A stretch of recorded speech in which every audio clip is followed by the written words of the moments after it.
Hello everyone, welcome to CommerceNet Scholars. I hope you all are perfectly fit and fine and you are being regular with the studies. In today's video, the topic that we'll be discussing is about line authority and staff authority. We have already discussed about what authority is in my previous video wherein I had discussed about authority, responsibility and accountability. In today's video, we'll discuss about the two types of authority, that is line and staff authority, that is being practiced in an organization. So let's proceed with today's video, but before starting, as you all know, a reminder for you all, please do not forget to subscribe the channel if you haven't subscribed yet so that you can get all the notifications on time. Let's proceed with the video wherein we'll be discussing about the meaning of the two terms and we'll understand that how these two kinds of authorities are exercised in an organization. Let's proceed. Talking about line authority, one thing that you people need to remember about line authority and staff authority is that line authority will be vertical in nature, right? Line authority is going to be vertical in nature while staff authority is going to be horizontal in nature. So if you remember this, it will be easier for you to derive the meaning of the two terms. As far as line authority is concerned, it is a hierarchical form of authority, manager to direct the work of an employee. So herein the managers are directly giving orders to the employees. Generally, these kinds of authorities are exercised wherein the manager is having a direct control over the employees. We do not have a number of divisions in the organization wherein the top level management is directly controlling the employees. It is the employer-employee authority relationship that extends from bottom to top.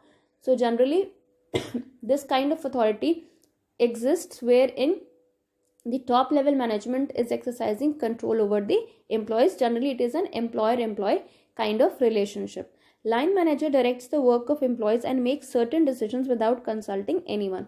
So in line authority, the line managers are going to make the decisions directly without consultation from any body or any body of persons or any other authority which has to be directly implemented by the employees in the organization.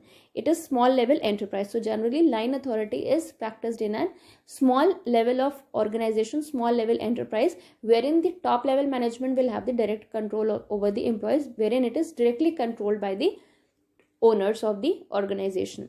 Top management has complete control. As I told you, an example of line manager is marketing executive. So generally a line manager can be understood as the marketing executive who is going to have the direct control over the employees in the organization.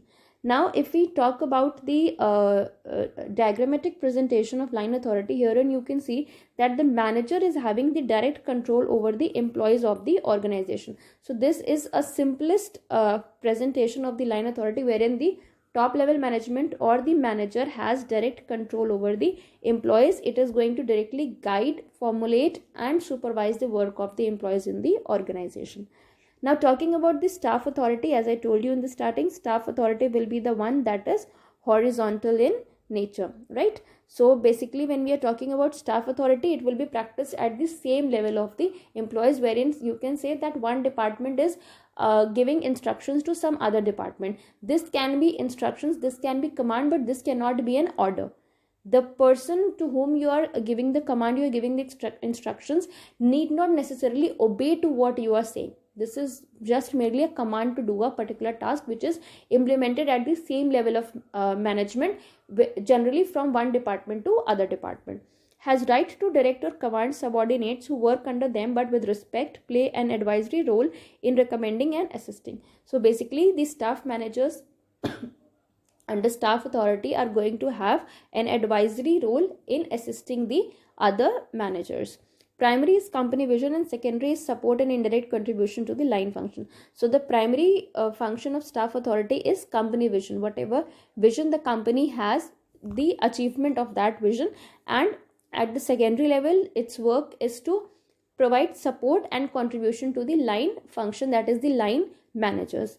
Marketing executive can support in market forecasting and generating product and service demand to production department. So this is basically an example of staff authority wherein the marketing executive is providing assistance or is taking assistance from the production department. Staff managers provide support, advice and knowledge to other individuals in the chain of command, although staff managers are not a part of the chain of command. So generally the staff managers are going to assist in every kind of information that is needed by other employees or other level managers, but they are not a part of the chain of command. Now talking about the diagrammatic presentation of staff authority. See, herein we have the red lines. These red lines are going to show you about the line authority, right? So these red lines are going to show you about the line authority, wherein these dotted green lines are about the staff authority. So when we are talking about the control of manager over the employees directly, that will be a situation of line authority, right? But when we are talking it about at the same level, when it is practiced at the same level, as you can see, manufacturing department, finance department and marketing department, when it is done at the same level, it is referred to as the staff authority. So this was about both the terms. Let's have a comparison between the two, line versus staff authority. It is, line authority is the right to command immediate subordinates in the chain of command, an activity that contributes directly to profit generation. So basically, line function, line authority is going to contribute towards profit generation, wherein the top level managers or the employer is going to give direct orders to the employees in the organization, whereas staff authority is the right to advise but not command others. You can just give advice, you can just give instructions, but you cannot command or order others, and it is an activity that supports profit generation. So staff authority is basically going to provide an assistance to generating profit, wherein line authority basically contributes towards profit generation. So this was all about both the terms. I have tried to be as simple as possible. I hope it is clear to you all. Any doubts you can mention down in the comment section below. That's all for today. Thank you and have a nice day.